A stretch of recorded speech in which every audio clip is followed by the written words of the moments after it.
ایک لمحہ تمہیں ایسا بھی میسر ہونا چاہیے اپنے اوقات زندگی میں جس میں تمہارے اور تمہارے رب کے درمیان کوئی بھی نہ ہو. وَتَبَتَّلْ إِلَيْهِ تَبْتِيلًا، سب سے کٹ کے الگ تھلگ ہو کے بالکل یکسوئی کے ساتھ تم اپنی زندگی کے وہ لمحے اپنے رب کے ساتھ جوڑ دو. جس طرح ایک روایت میں فرمایا لی مع اللہ وقت لا یسعنی فیہ نبی مرسل، درمیان میں نہ کوئی فرشتہ ہوتا ہے نہ کوئی رسول اور پیغمبر ہوتا ہے، وہاں میرا اور میرے رب کا ہی معاملہ ہوتا ہے. تو یہ یکسوئی کے لمحات ہیں. تو ہمیں بھی حضور علیہ الصلوۃ والسلام کے سینے سے نور لے کے اپنی زندگی میں کچھ ایسے اوقات مقرر کرنے چاہیے. اور وہ بہترین وقت میرے رب نے خود بیان فرمایا، ناشیۃ اللیل ہے، وہ سحری کا وقت ہے، وہ رات کے لمحے ہیں، وہ پچھلے پہر کی مبارک گھڑیاں ہیں جب رحمتیں چھم چھم اتر رہی ہوتی ہیں اور اللہ کی رحمتیں بندے کا استقبال کر رہی ہوتی ہیں. تو اس وقت اگر اللہ کے حضور کھڑے ہو کے ربط قائم کیا جائے تو وہ اللہ کے ساتھ جڑنے کا بہترین وقت ہے. اور نماز میں تبتل ہو، جب ہم نماز پڑھ رہے ہوں تو مکمل انہماک رب کے ساتھ ہو. سیدنا علی المرتضیٰ رضی اللہ تعالیٰ عنہ کے بدن میں تیر لگا ہے اور وہ نماز میں مصروف ہیں اور تیر نکال لیا جاتا ہے. جب سلام پھرتا ہے تو پھر آپ کو پتہ چلتا ہے کہ یہ تو جو ہے وہ تیر تھا جو نکال لیا گیا. تو یہ انہماک ہے، رب کے ساتھ انہماک. اور وہ فرمایا گیا حدیث جبریل میں کہ اپنے رب کی اس طرح عبادت کرو کہ گویا تم اسے دیکھ رہے ہو. اور اگر یہ کیفیت پیدا نہیں ہوتی تو کم از کم یہ کیفیت تو ہو کہ وہ تمہیں دیکھ رہا ہے. فاتخذہ وکیلا، اور اسی کو کارساز بناؤ، اسی پر توکل، اسی پر بھروسہ، اپنے امور اسی کے سپرد کرو. جب اپنے امور اپنے رب کے سپرد کرنے کا مزاج پیدا ہو جاتا ہے زندگی سوکھی ہو جاتی ہے. تدبیر کریں، اس کے لیے حکمت عملی ضرور آپ وضع کریں، لیکن کچھ کام کر کے اللہ پہ چھوڑ دیں. توکل بھی یہی ہے کہ آپ گھٹنا بھی باندھیں اور سپرد اللہ کے کر دیں. اسی کی طرف سے کام ہوتے ہیں اور وہی کارساز حقیقی ہے. تو فرمایا کہ فاتخذہ وکیلا، اسی کو کارساز بنا لیجئے اور اسی پر اپنے کاموں کو چھوڑ دیجئے. جو کشتیاں اس کے نام پر ڈال دی گئیں وہ ڈوبتی نہیں ہیں، وہ منزل تک، ساحل تک پہنچتی ہیں. تو ہمارا تو اتنا ہی کام ہے کہ ایک کشتی ڈال دی، لیکن اس کو پار لگانا تو اسی کا کام ہے. تو اسی لیے ہم سواری پر بیٹھتے ہوئے کہتے ہیں کہ مالک اس کو مسخر تو نہیں کیا ہے ہمارے لیے، ہمارے میں طاقت تو نہیں تھی کہ اس کو مسخر کر سکتے. تو یہ اس کے کرم سے ہوتا ہے.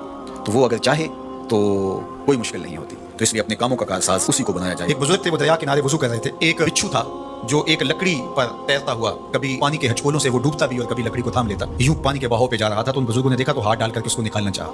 اس نے اپنی فطرت کے مطابق ان کے ہاتھ پہ ڈنگ مار دیا. درد کی شدت سے ہاتھ جھٹکا تو وہ گر گیا. تو پھر ڈوبنے لگا تو پھر پکڑا اور پھر اس نے ڈنگ لگا دیا. 7 مرتبہ اس نے ڈنگ مارا اور آپ اس کو نکال کے 8ویں مرتبہ باہر نکالنے کی کوشش کر رہے ہیں. تو مرید نے کہا جو پاس بیٹھا تھا، حضرت یہ بار بار آپ کو ڈنگ مارتا ہے اور آپ اس کو نکالنے کے لیے کوشاں ہیں. فرمایا وہ اپنی بری فطرت سے باز نہیں آتا، میں اپنی اچھی عادت سے باز کیسے آ جاؤں. تو لوگوں کے ساتھ رویہ اچھا رکھیں، وہ جو بھی رویہ رکھیں. ہم کہتے ہیں کوئی اینٹ اٹھائے گا تو ہم آگے سے پتھر اٹھائیں گے تو یہ کیا کمال ہوا. لوگ کہتے ہیں تم 1 قدم پیچھے ہٹو گے میں 10 قدم پیچھے ہٹوں گا تو یہ کیا کمال ہوا. تم کہو میاں تم جتنے مرضی قدم پیچھے ہٹو، میں بھاگ کے تمہارا دامن پکڑ لوں گا، تمہیں جانے نہیں دوں گا. ایک دن تجھ کو بھی جیت لوں گا محبت کے زور پہ.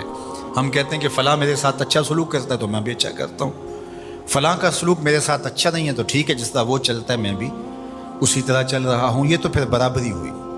اگر کوئی برائی کے ساتھ معاملت کرتا ہے تو آپ بھی اس کے ساتھ ایسے ہی کرتے ہیں تو برائی میں برابر ہے.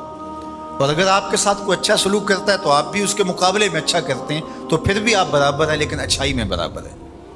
تیسری صورت یہ ہے کہ کوئی آپ سے اچھا سلوک کرتا ہے اور آپ اس سے برا سلوک کرتے ہیں. یہ بدترین صورتحال ہے. اور سب سے بہتر صورت کیا ہے کہ کسی کا رویہ تلخ بھی ہو، کسی کا انداز نامناسب بھی ہو، کوئی آپ کے ساتھ برا سلوک بھی کرتا ہو لیکن آپ اس کے ساتھ اچھا سلوک کرتے ہیں.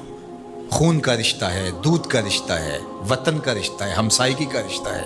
آپ کے ساتھ اس کی تعلق داری ہے، آپ کے آباء و اجداد کی آپس کے اندر سانجھ تھی اور آپ اس کو نبھا رہے ہیں. تو یہ ہے بہترین رویہ کہ کسی کا کوئی بھی رویہ ہو آپ اس کے ساتھ اچھا رویہ اختیار کرتے ہیں.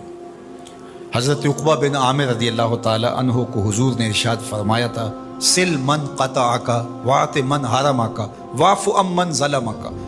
اے عقبہ بن عامر، جو تجھ سے تعلق توڑے تو اس سے تعلق جوڑ، جو تجھے محروم رکھے تو اس کی جھولیاں بھر دے، اور جو تیرے پہ زیادتی کرے تو اس کو معاف کر دے، اس سے درگزر فرما. یہ بہترین کردار ہے جس سے ایک اچھا ستھرا پاکیزہ اور مناسب معاشرہ ترتیب پاتا ہے اور ترکیب پاتا ہے. تو میرے اور آپ کے آقا و مولا نے ہمیں یہ تلقین کی، بلکہ فرمایا جو یہ چاہتا ہے کہ اس کی عمر میں برکت ہو اور رزق میں اضافہ ہو وہ رشتہ داروں کے ساتھ سلوک اچھا کرے. یہ راز ہے عمر میں برکت کا اور رزق میں اضافے کا. رشتہ داروں کے ساتھ اگر سلوک اچھا کرو گے تو تمہاری عمر میں بھی برکت ہوگی، تمہارے رزق میں بھی برکت ہوگی. تو ہمیں یہ تلقین کی کہ رشتہ دار تو دودھ یا خون کی سانچ سے رشتہ دار بنتے ہیں.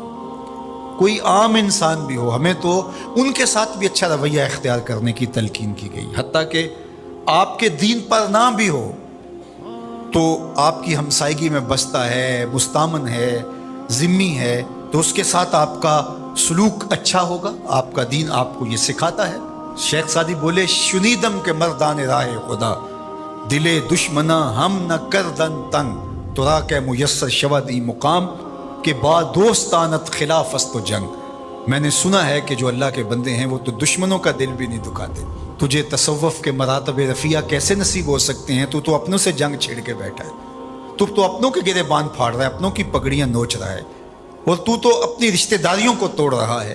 تو اپنے ہم منصبوں کے ساتھ الجھاؤ میں مبتلا ہے، اپنے ہم مسلکوں ہم مشربوں کے ساتھ تیرا الجھاؤ چل رہا ہے، تیری لڑائی چل رہی ہے.